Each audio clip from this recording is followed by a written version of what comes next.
My name is Dan Higley. I work at Nautilus K-8.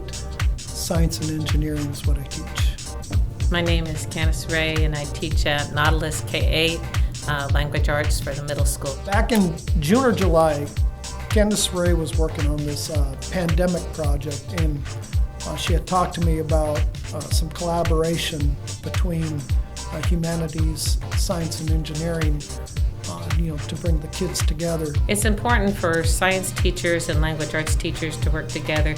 Everything that they did in science was relating to the book they were reading, was relating to the nonfiction pieces that they were doing, and everything fit together both for their reading, their writing, and their science. So as we talked about it, it became bigger and bigger and bigger, and we realized that we needed some outside help. We needed experts to talk to the kids. On the science side, it was about how does that virus attack a cell, and how do the scientists problem solve to stop that from happening.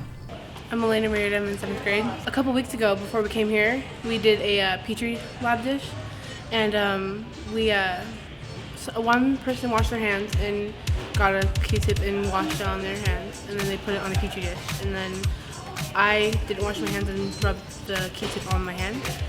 It was pretty gross. It made me want to wash my hands a lot more. For the language arts side, we started off with a literary book. So we started off with Fever 1793, and then we moved on to the nonfiction article pieces, especially the Ebola crisis that went on, how the CDC does things to eradicate diseases, and how the Ebola disease developed. We really focused on doing research and how to cite their research sources.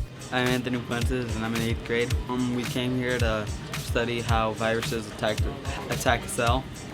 And what they had us do is put on gowns and see, like, when they go test out like vaccines for the bacteria, for the virus, they have to put on all of that, so you got to put on that gear. In their future in education and also in the workforce, they're going to need to be able to take especially nonfiction and be able to read it and synthesize it, and when they write reports, they need to be able to cite those sources.